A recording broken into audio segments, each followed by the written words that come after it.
खुद को भी परिवर्तन करने के लिए तैयार हो कि हमें खुद कहाँ कहाँ बदलना है, स्वयं को कहाँ कहाँ चेंज होना है।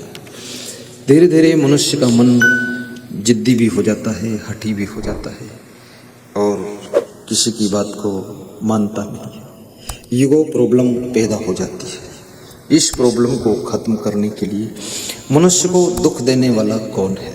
सबसे आज ये प्रश्न है, दुख देने वाला कौन है? श्री कृष्ण कहते हैं कि दुखेषु अनुद्विग्नमनः सुखेषु विगत अस्पृहा वीतराग भय क्रोधा स्थिति विमुच्यते। शक्नोति है यह शुभम प्राप्त शरीर विमोक्षणात् काम क्रोधोद्भवं वेगम स युक्त स सुखी नरः। श्री कृष्ण ने बहुत अच्छी बात बताई है कि मनुष्य के जीवन में दुख के कारण बहुत ज्यादा नहीं है, कुछ ही कारण है। और वह कारण जब तुम्हारे अंदर नियंत्रण की शक्ति होती है, कंट्रोल पावर होता है, या डिसिप्लिन होता है, या अपने आप को संशोधित करने की कला होती है। मनुष्य बिजनेस से परेशान हो जाता है तो बिजनेस छोड़ देता है, पॉलिटिक्स में चला जाता है। पॉलिटिक्स में परेशान होता है तो उसको छोड़ देता है, खेती बाड़ी में चला जाता है। खेती बाड़ी में परेशान हो जाता है, उसको छोड़ देता है, सर्विस में चला जाता है। लेकिन तुम सब जगह परेशान क्यों हो रहे हो? कितने लोग घर में भी परेशान हैं, सर्विस में भी परेशान हैं, ऑफिस में परेशान हैं, और साधु लोगों के साथ गए वहाँ भी परेशान हैं। वो सब जगह परेशान ही रहते हैं। ऐसा क्या कारण है? आपकी परेशानी का मुख्य कारण आपका घर नहीं है, आपकी परेशानी का मुख्य कारण आपका कोई स्थान नहीं है। आपकी परेशानी का जन्म आपके मन से हो रहा है। आपको अपने मन को समझाना पड़ेगा, मन को देखना पड़ेगा, मन को समझना पड़ेगा और मन को संशोधित करना पड़ेगा, मन को डाइवर्ट करना पड़ेगा और मन को संभालना पड़ेगा। ये मन ऐसा है, इसको संभालना आ गया तो आप सब कुछ प्राप्त कर सकते हो, और मन को नहीं संभाल सके तो आप कुछ भी नहीं प्राप्त कर सकते हो। और ये मन बड़ा विचित्र है, इसका कोई ठिकाना नहीं है। ये किधर किधर, इधर उधर तुम समझ भी नहीं पाओगे। एक क्षण के अंदर ये बहुत सारी चीजों में आकर्षित होता है, खिंच जाता है चुंबक की तरह। अब इसको वहां पर आपको संभालने की चुनौती देते हैं कि इसको कैसे संभालो। कभी मन आपका राजनीति की ओर आकर्षित होता है कि मैं राजनीति करूं, लेकिन आप थोड़ा सा अपने को टटोल लें, जल्दबाजी मत करें, जोश खरोश में राजनीति में कदम मत बढ़ाएं, क्योंकि राजनीति एक ऐसा पथ है जहां पर जाकर के वापस लौटना भी कठिन होता है, और वापस लौटने पर भी विनाश होता है, और चलते चले गए तो ही सब कुछ खो सकता है। क्योंकि राजनीति एक जुआ है, न जाने कब किस चुनाव में टिकट कट जाए, न जाने कब कहाँ तुमको कोंटा में डाल दिया जाए, न जाने क्या तुम्हारी हालत कर दी जाए। तुम जेल मंत्री थे, तुमको ही जेल में पहुंचा दिया जाए, हर हर गंगे वहीं बोलते रहो। ये पॉलिटिक्स बहुत कठिन है। आज हमारे किशोर भाई पाटीदार साहब मिले तो मैंने कहा पत्रकारिता करते भी नहीं, बोले छोड़ दिया बात खत्म। हमने कहा बहुत सही टाइम पर छोड़ा आपने, उसमें कुछ सार नहीं है। क्योंकि पत्रकार को सब झूठी राम राम करते हैं, झूठी राम राम, और पत्रकार से लोग डरते भी रहते हैं, और पत्रकार से बात को लोग निंदा भी करते रहते हैं, अरे, और सामने मिलता तो कहते ठीक, बहुत अच्छे। तो ये सब फालतू बकवास में क्यों पड़े? और कितना ही इस दुनिया में किसी के संबंध में तुम सच कह दो, उससे भी कुछ होने वाला नहीं। विवाद बढ़ सकता है, नाराजगी बढ़ सकती है, सार कुछ नहीं निकलने वाला है। कुछ लोग कहते हैं मैं खरा खर बोलता हूँ, खरा खर भी बोलना उतना सफल नहीं है। थोड़ा संभल कर बोलो, सावधानी से बोलो। घर में भी कुछ बोलना हो, थोड़ा फिल्टर करके बोलो। आपने कोई चीज़ देखा है अपने पत्नी के बारे में, माँ को बताना है तो फिल्टर करके बताओ, नहीं तो माँ पूरा डंका बजा देगी, घर भर में हल्ला मचा देगी। माँ कोई साधारण क्रांतिकारी नहीं है। ये बूढ़े लोग भी बहुत आतंकवादी होते हैं, इनका आतंक घरों में इतना छाया हुआ है कि तबाह हो गए बेटे बहू सब, घर छोड़ छोड़ कर भाग रहे। तो ये सावधानी का विषय है। किसी के बारे में कुछ भी जानकारी हो, थोड़ा फिल्टर कीजिए, ठीक से पता लगा लीजिए, और उस बात को कितने % आगे किसके पास कहना है कि नहीं कहना है, क्योंकि बात कहने से पूरी बात बिगड़ भी सकती है, बात न कहने से बात वहीं की वहीं रह सकती है। अब बात ज़्यादा कह देने से, थोड़ा उसमें प्लस कर देने से, मिला देने से और डाल देने से बात वाद विवाद बन सकती है। और बात को अगर पूरा हजम कर गए तो बात जहाँ की तहाँ रुक सकती है। इसलिए बात को भी हजम करना सीखो। आपकी माँ अगर आपकी वाइफ के बारे में कुछ कहे तो सीधे सीधे अपनी वाइफ को मत बताना। कभी तुम अपनी माँ से बात कर रहे हो, खुसर, आपकी वाइफ देख रही है, उसको संदेह हो जाता कि मेरे बारे में बात कर रहे हैं क्या, तो वो पूछेगी बात को तुम क्या बात कर रहे थे, तो तुम क्या बताओ। यदि उसके बारे में बात चल रही है, कुछ ऐसी बात होती जो बता दोगे तो डिस्टर्ब हो जाएगा, और नहीं बताओगे तो झूठ बोलना हो जाएगा, और कुछ और बता दोगे तो झूठा हो जाएगा। तो तुम्हें क्या करोगे ऐसी स्थिति में? ऐसी स्थिति में आप ये कहिए शाम को बताऊंगा, अभी बिजी है। शाम तक उसका मन बदल जाएगा, थोड़ा टाइम बीत जाएगा, और शाम को तब तक तुम सेटिंग भी बिठा लोगे बात की क्या बताना है।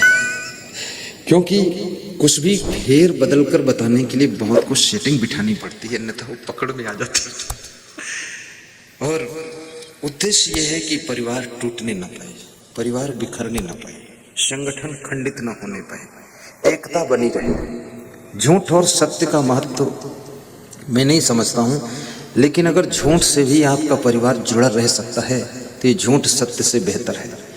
यदि थोड़ा सा अपने तरफ से बात मिला देने से आपके परिवार में शांति रह सकती है तो मिला देना अच्छा ज़्यादा है, और यदि उसमें से कुछ कटौती कर देने से घर में एकता बनी रह सकती है तो उस बात में कटौती कर देना भी ठीक है।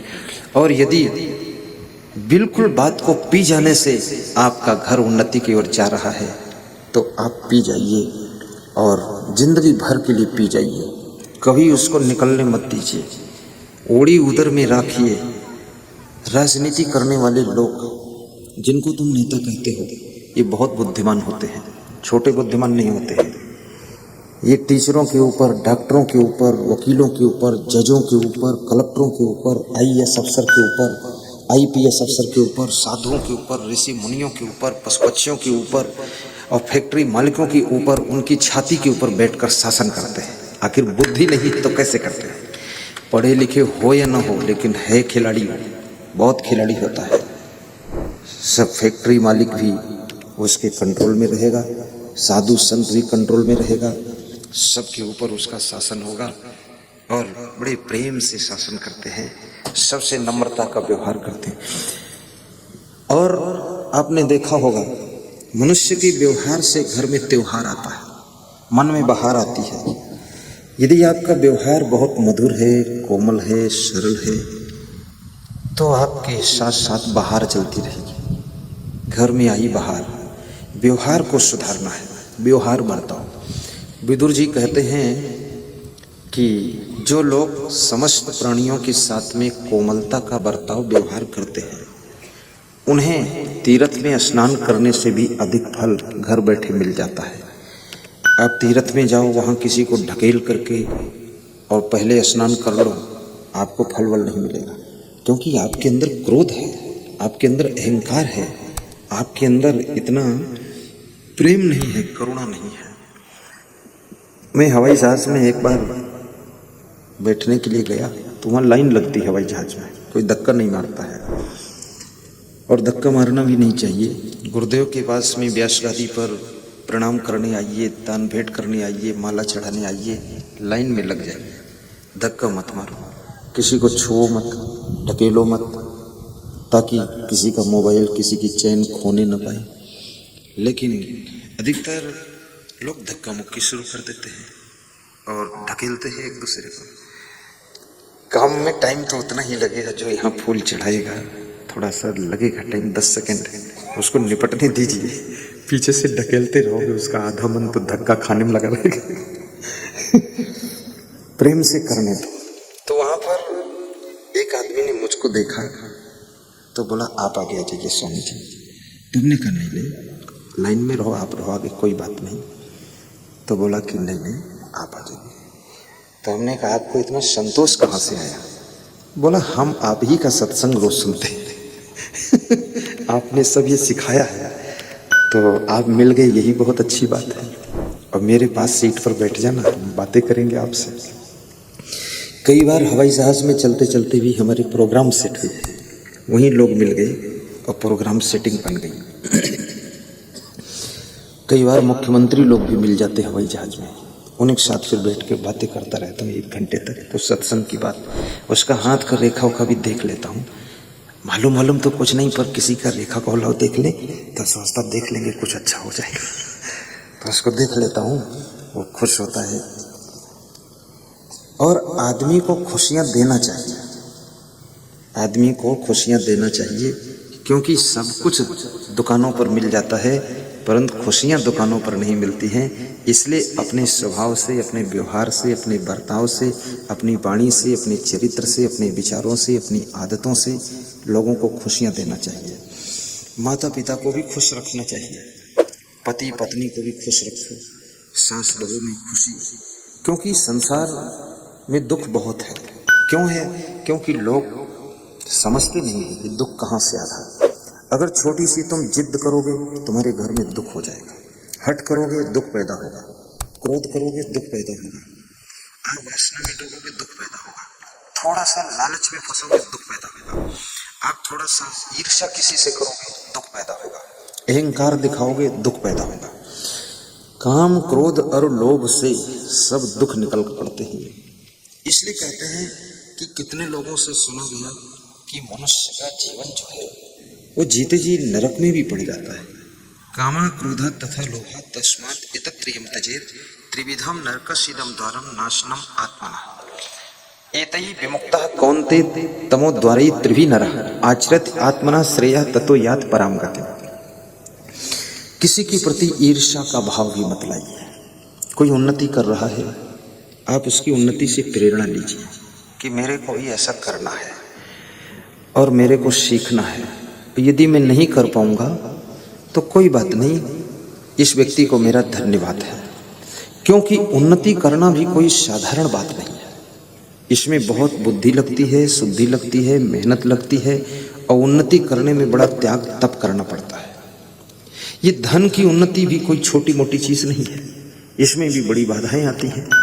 और सम्मान की उन्नति, नाम की उन्नति, यश की उन्नति, मकान की उन्नति, गाड़ियों की उन्नति, और अगर तुम महिला हो तो फिर साड़ियों की उन्नति। ज़्यादातर महिलाओं को गाड़ी हो या न हो, लेकिन साड़ी टाप के होना चाहिए। और जो बुद्धिमान महिलाएं हैं वो साड़ी के चक्कर में नहीं पड़ती, गाड़ी होना चाहिए, कार।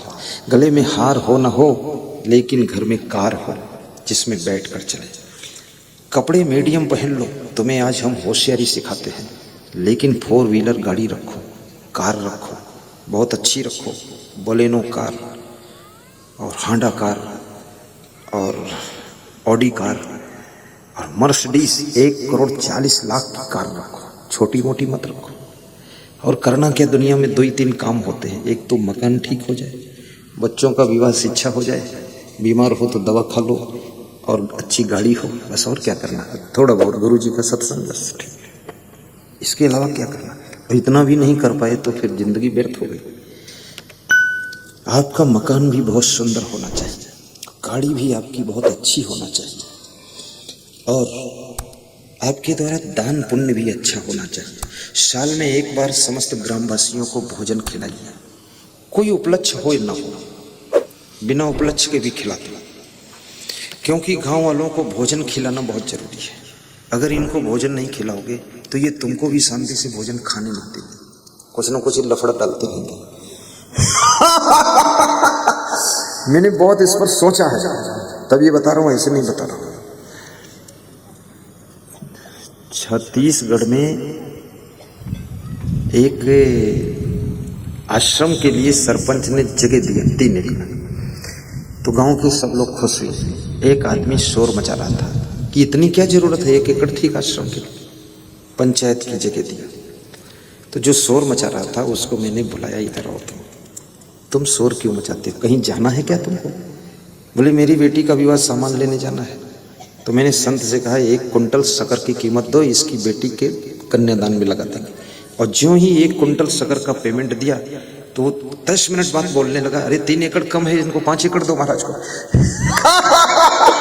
तो हमने कहा बहुत नालायक लोग हैं संसार में, 1 कुंटल शक्कर में एकड़ बढ़ा दिया है, कितना लफड़ा है ये सब। इसलिए तुम अगर चैन से रहना चाहते हो तो गांव वालों का ख्याल रखना पड़ेगा, नंबर 2। और अपने घर के अंदर भी कंपलसरी रूप से थोड़ी देर ध्यान किया करो गुरुदेव का। थोड़ा मधुर मधुर साउंड में प्रवचन सुना करो,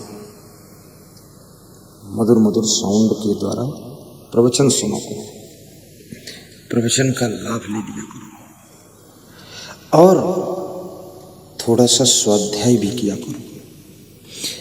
और टीवी अच्छी रखो और उसमें जब रात को 9 बजे प्रवचन आता है, सब काम छोड़ के प्रवचन सुन लिया करो।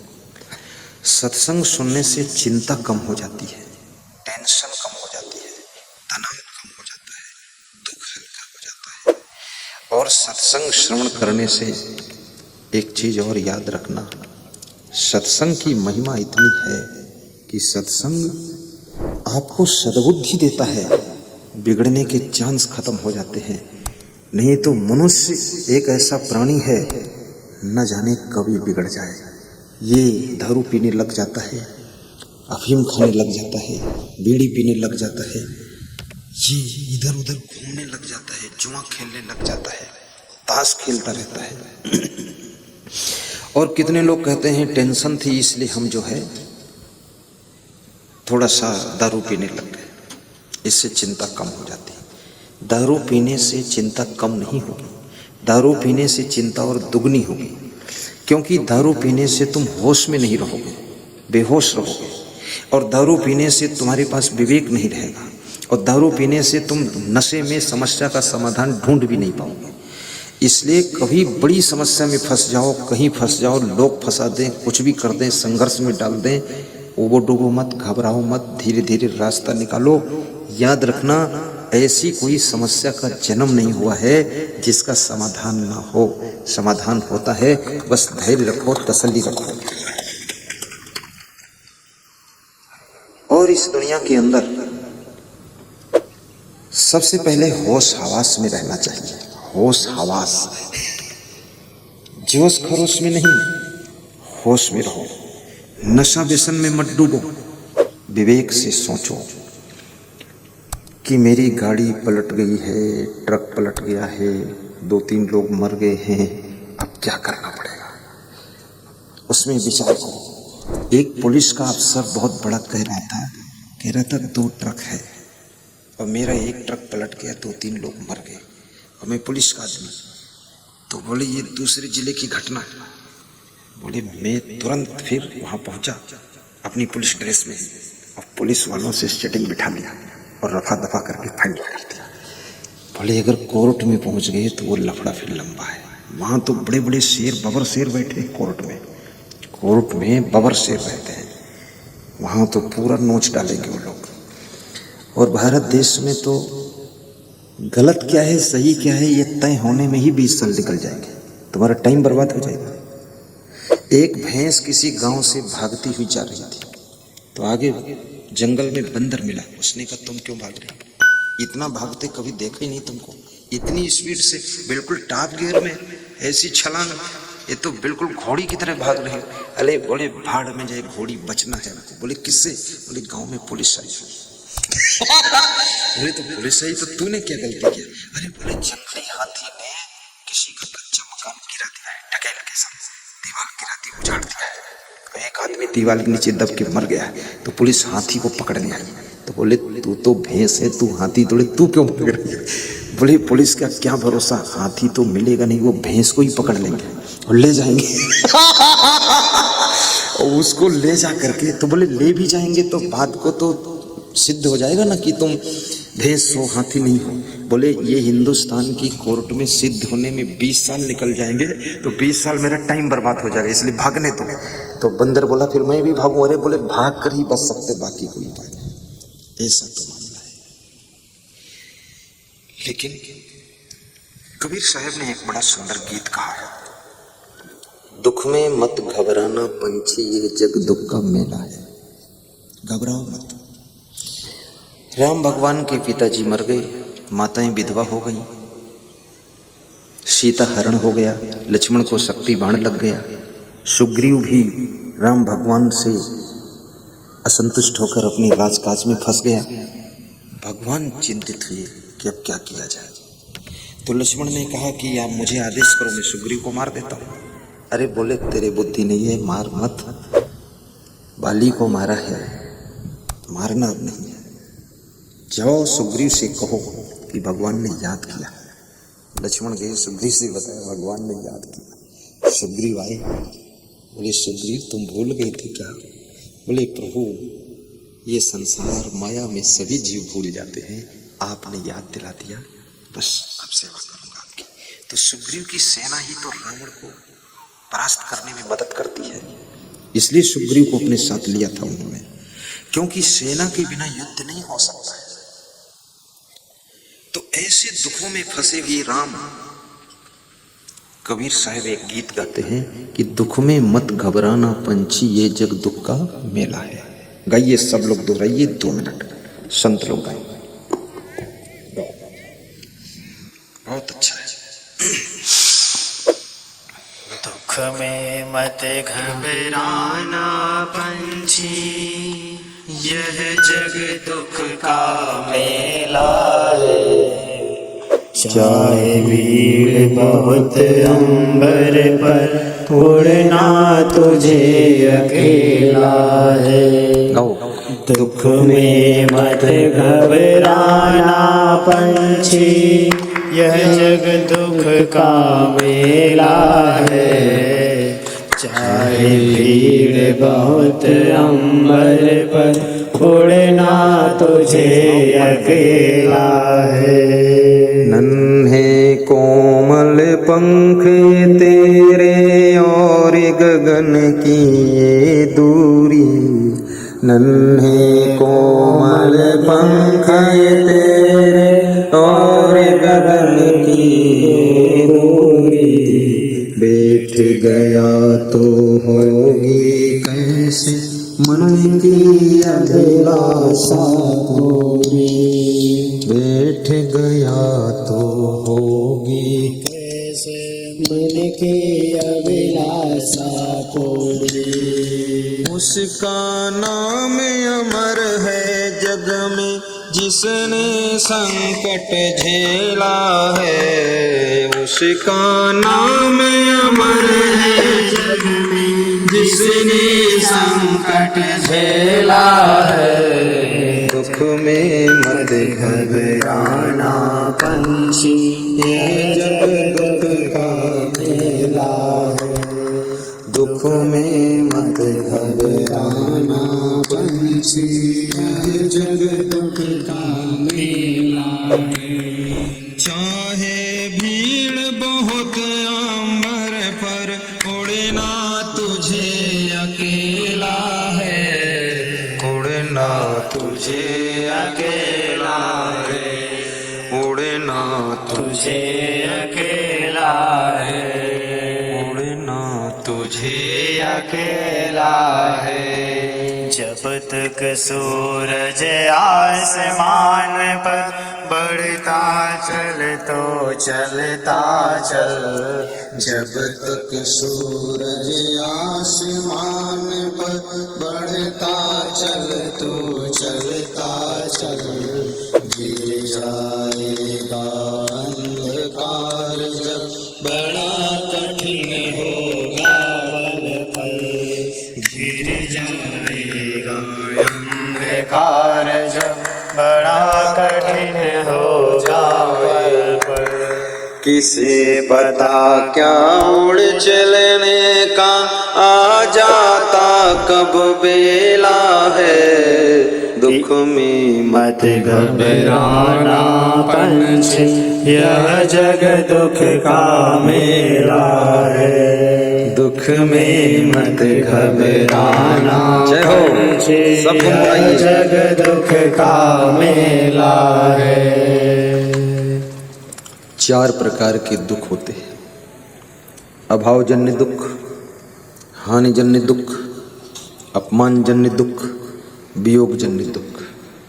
अभावजन्य दुख ये गरीबी में होता है।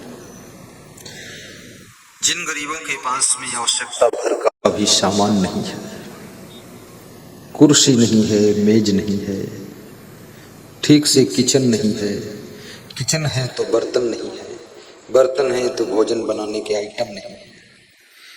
अभाव है जिंदगी में, कमी है। ये गरीबी भी बहुत दुखदाई होती है। इसलिए कोशिश करो कि तुम गरीब न रहो।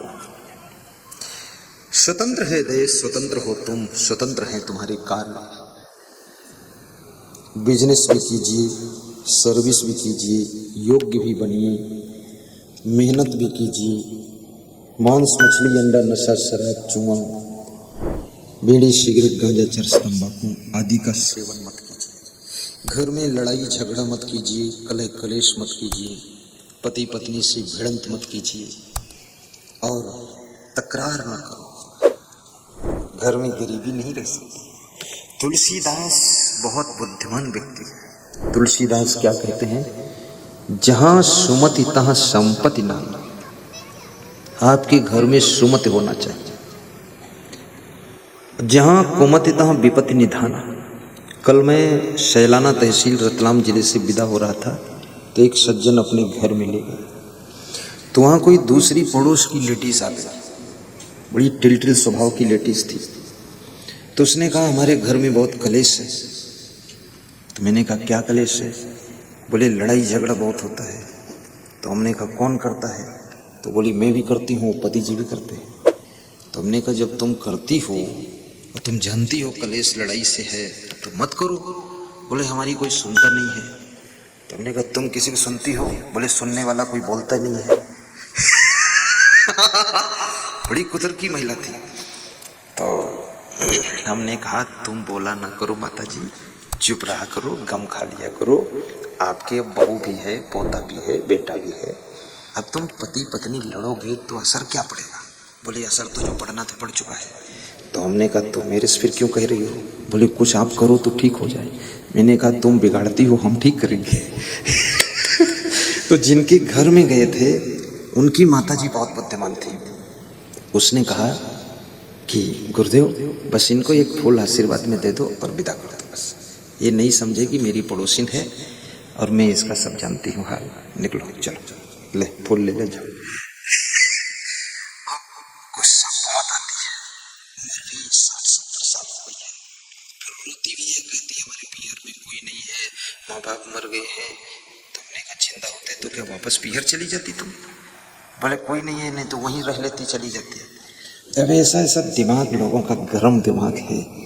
पीहर की आशा छोड़ो, ससुराल को ही मेन अपना स्थान समझो। गम खा करके रह लो, तुम्हारा सम्मान रहेगा। दुनिया में कहीं रहो गम तो खाना ही पड़ेगा। सर्विस करो वहाँ भी गम खाना पड़ता है, और राजनीति में तो अथाह गम खाना पड़ता है। बिल्कुल मन मार के रहना पड़ता है। और साधु बनो, इसमें भी गम खाना पड़ता है। साधु को गम कम खाना पड़ता है लेकिन खाना पड़ता है, क्योंकि साधु में लफड़ा है नहीं कुछ। अब कुछ साधुओं का थोड़ा थोड़ा होता है, उनका गर्म दिमाग है तो कमंडल ही फेंक देगा दूसरे का। ज्यादा मूडी टूटी कोई ऐसा होता है, लेकिन साधुओं में ज्यादा झिकझिक नहीं है, बड़ी शांति रहती है। और साधु महान होते हैं, साधु समझदार होते हैं, विवेक होता है। एक आध का होता होगा कुछ, लेकिन ऐसे संत महात्मा में विवेक होता है। गम खा लेता है, संतोष भी कर लेता है, इसीलिए साधु सुखी रहता है। साधु सुखी इसलिए नहीं है कि ये सफेद कपड़ा पहन के बैठ गया है, ये पगड़ी बांध के बैठ गया है, इसलिए सुखी नहीं है। ये सुखी है गम खा लेने से। ये सुखी है सरलता से, नम्रता से, सहनशीलता से, प्रेम से, करुणा से, दया क्षमा भाव से। ये सुखी है। अगर ये गुण नहीं होंगे तो सब दुखी हो जाएंगे। इसलिए यही गुण सीखने के लिए संतों की शरण में आप आते हो। आप भी दयालु दिल के व्यक्ति बनो, क्षमा भी कर दिया करो, गम भी खा लिया करो, सरल भी रहा करो, नम्रता से क्षमा मांग भी लिया करो। माफ़ कीजिए भाई साहब, अगर मेरे बेटे से गलती हुई है तो इसके लिए हम क्षमा मांग लेते हैं। और बेटे को मैं डांटूंगा, घर में आकर उसको समझाता हूँ तुम ऐसी गलती मत किया। बस नम्र हो जाओ और साथ में दान पुण्य भी करो। सबके बच्चों का भी ख्याल रखो और एक बैलेंस बनाओ। 10,000 रुपये अपनी पत्नी के नाम से तुम फालतू खर्चे कर निकाल के रखो कि 10,000 फालतू खर्च करेगी। ये साड़ी लेने जाएगी डबल लेकर आएगी, नथुनी लेने जाएगी तो कनकुनी लेकर आएगी और पायल भी लाएगी, हाथ के कड़ा छड़ा, हाथ कड़ा, झांझड़ा फांझड़ा सब खरीदो चला जाओ। 10,000 का बजट ही बनाता है। रोज रोज का झिक झिक खत्म कर दो और फिर इतने पैसे कमाओ, इतना धनवान बनो, उन्नति करो, विकास करो, योग्य बनो, शिक्षा प्राप्त करो, घर में सुमत रखो। मैंने दुबई में गया था तो वहाँ मैंने देखा, दुबई अलग कंट्री है, तो वहाँ मैं स्वर्ण बाजार में गया, सोने चांदी की बाजार में, क्योंकि जो मेरे भक्त थे किशोर भाई, तो वे सोने चांदी का ही बिजनेस उनका है, तो वहाँ गया मैं। तो वहाँ इतने बड़े बड़े हार देखा मैंने गले के, यहाँ हिंदुस्तान में तो कभी देखा ही नहीं किसी के। अगर किसी एक महिला को पहना तो उसकी गर्दन झुक जाएगी, इतना बड़े बड़े पूरा। तो हमने कहा ये कौन लेता है? अरे बोले इसको विदेशी लोग ले जाते हैं। हमने कहा हिंदुस्तानी? बोले वो तो नहीं लेगा, इतना महंगा। भारत देश में इतना कोई नहीं। और पैसे हो तो सोना भी पहन सकते हो, चांदी भी पहन सकते हो, लेकिन याद रखना अगर पैसे हो जाए तो एक साड़ी रोज दान कर दिया करो गरीब को, एक पैंट शर्ट रोज दान कर दो, रोज नहीं पहनो, रोज नहीं, दोबारा ना प्रेस करना ना लफड़ा करना, बस साड़ी दान, पैंट शर्ट दान। रास्ते में कोई मिल गया फटी पैंट वाला, उसको पैंट दान कर दो, अंडरवियर पहन के घर पहुंचो, वही पहुंचे क्या हुआ, बोलो दान हो गया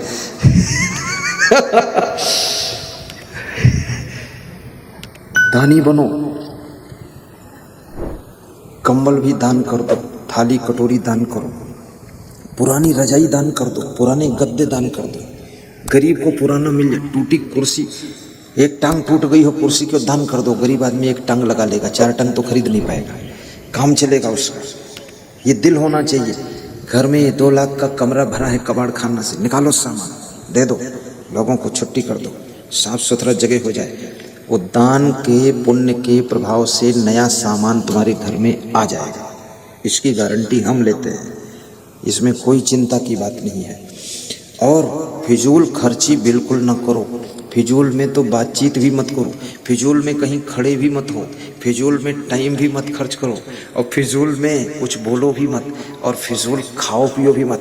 अभी घर से खा कर गए, फिर सुभाषरा मंडी के चौराहे पर फिर कचौड़ी खा रहे हैं, तो तुम्हारा नाम कचरूमल है क्या हो? तो फिर वहाँ क्यों खा रहे हो? दलपट में खाए थे, 5 मिनट में भूख कहाँ से लग गई?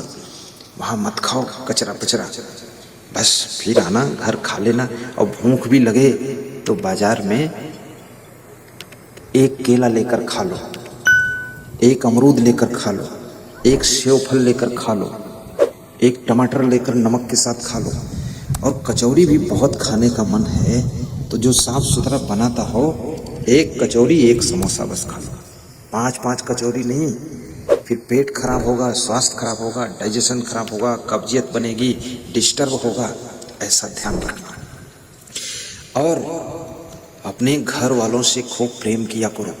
पड़ोसियों से तुम प्रेम से बोलते हो और घर वालों से प्रेम नहीं करते हो, बड़ी मजे की बात है। आदमी कितना गुस्सैल हो, सड़क पर जा रहा हो, कोई उसको सामने से आता मिले तो उससे हंस के कहता है राम राम राम राम, और उसकी पत्नी साइड में हो, उसकी तरफ मुड़ता है क्या? तो बहुत ये आदत को सुधारो, थोड़ा सा आपस में भी प्रेम रखो। कभी पत्नी से गलती हो जाए तो घर में उसको थोड़ा डांट दो, समझा दो, लेकिन रोज डांटो भी मत, महीने में 1 बार डांटी पिलाओ। और पति से गलती हो जाए तो पत्नी को डांटना नहीं चाहिए, बस ये कहना चाहिए कि पति देव आप हमको सुधारने वाले हैं, आप तो अपने आप सुधरने वाले हैं। थोड़ा संभल के चलना रास्ता, क्योंकि इस माया की सड़क पर बहुत लोग फिसल कर गिर पड़ते हैं। चलना संभल संभल के माया नगर, और कहीं नहीं है, यही है ये माया नगर। अगर तुम तंबाकू खाने लगे तो समझो माया में फंस गए। माया और है क्या? तुम माया किसे कहते हो? माया क्या चीज है? यदि तुम मांस, मछली, अंडा, मुर्गी, कुकरी, कुतिया खाने लगे तो समझ लो माया में फंस गए। यदि तुम दिन रात झूठ बोलते हो, ईर्ष्या द्वेष करते हो, जलन करते हो, आलस्य करते हो, आलस्य भी माया का एक रूप है, गुस्सा भी माया का एक रूप है, ये माया के ही रूप हैं।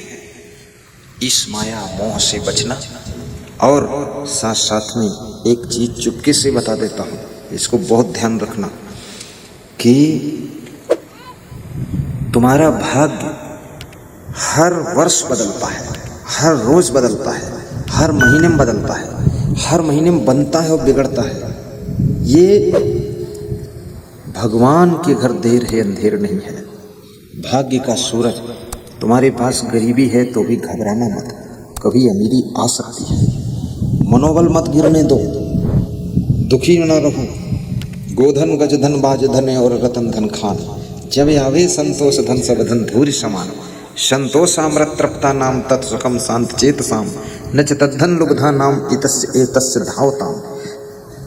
नास्ति संतोषता परम सुखम, संतोष से बड़ा कोई सुख नहीं है, इसलिए अंदर संतोष भी रखो।